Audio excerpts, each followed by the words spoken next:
जय श्री राधे राधे दोस्तों, आप सभी का आपके अपने YouTube चैनल अध्यात्म भक्ति में बहुत बहुत स्वागत है। आइए आज आप सब सुनेंगे माघ मास महात्म्य के अष्टम अध्याय की कथा। अब तक यदि आपने पिछले अध्यायों की कथा का श्रवण नहीं किया हो तो चैनल पर वीडियो अपलोड है, आप वहां से पिछले अध्यायों की कथा का श्रवण कर सकते हैं। तो आइए सुनते हैं माघ मास महात्म्य के अष्टम अध्याय की कथा। तो बोलिए प्रेम से भगवान विष्णु की जय, माता लक्ष्मी की जय, सर्व देवी देवताओं की जय।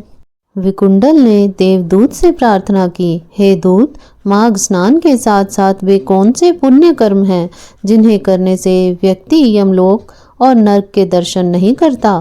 कृपया पूर्वक मुझे विस्तार से बतलाइए।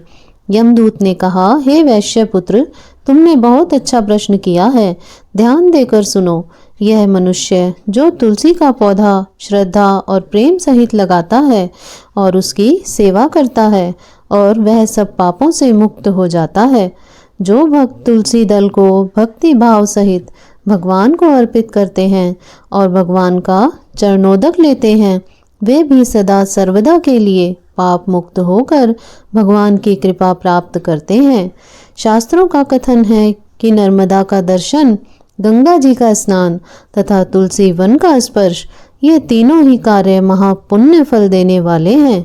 इस प्रकार जो भक्तजन भगवान शिव को प्रसन्न करने वाले ओम नमः शिवाय मंत्र का जाप करते हैं और भगवान शिव का भक्तिपूर्वक ध्यान करते हैं, वे समस्त दुखों से छुटकारा पाकर यमपाश से मुक्त होकर पृथ्वी लोक तथा परलोक में सभी सुखों को भोगते हैं। देवदूत ने आगे कहा, हे मित्र विकुंडल, जो मनुष्य पेड़ पौधे और बाग बगीचे लगाते हैं तथा उनकी सेवा करते हैं और देवताओं, अतिथियों तथा पितरों का पूजन करते हैं, उन्हें ब्रह्मलोक की प्राप्ति होती है।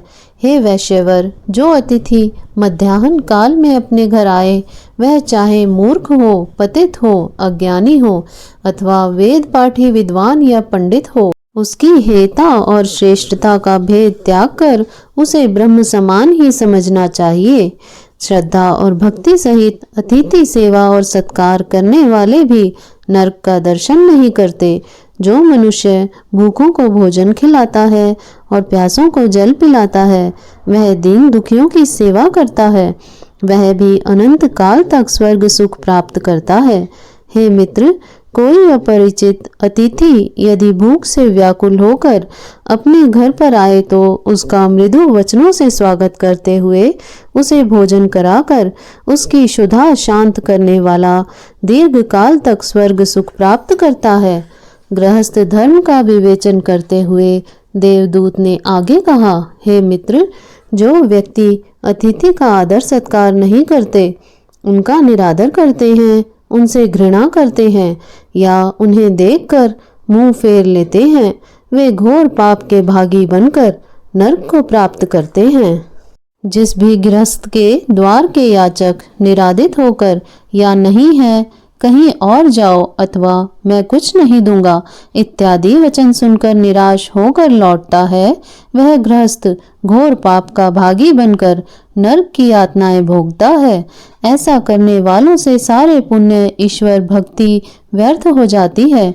अतएव घर आए याचक अथवा अतिथि को ईश्वर का स्वरूप मानकर उसका यथाशक्ति आदर सत्कार करना चाहिए। उसे कभी भी निराश नहीं करना चाहिए। सभी गृहस्थों के लिए अतिथि सेवा परम पुनीत धर्म और कर्तव्य है। इससे बढ़कर बंधु बांधव या धन धान्य कुछ भी नहीं है। वैश्यराज, मेरा यह सत्य वचन है कि केवल अतिथि सेवा के पुण्य प्रताप के बल से ही अनेकों राजा महाराजा, धर्मात्मा, ऋषि महर्षि आदि चिरकाल से स्वर्ग में निवास कर रहे हैं और उनके पुण्य अब तक क्षीण नहीं हुए हैं। कर्ण, दधीचि तथा बलि इत्यादि अतिथि धर्म के सर्वोत्तम पालन करता हुए हैं। इनके पुण्य अभी तक अक्षय बने हुए हैं और वह अनंत काल तक स्वर्ग को भोगते रहेंगे। इति श्री पद्म पुराणे माघ महात्म्य अष्टमो अध्याय समाप्तः। तो बोलिए प्रेम से भगवान विष्णु की जय, माता लक्ष्मी की जय, सर्व देवी देवताओं की जय। तो आशा करती हूँ आपको यह कथा श्रवण अच्छी लगी होगी।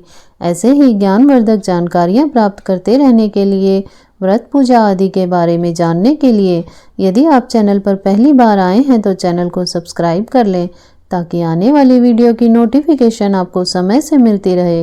वीडियो को लाइक करें, शेयर करें। सुखी रहें, स्वस्थ रहें। जय श्री राधे राधे। धन्यवाद।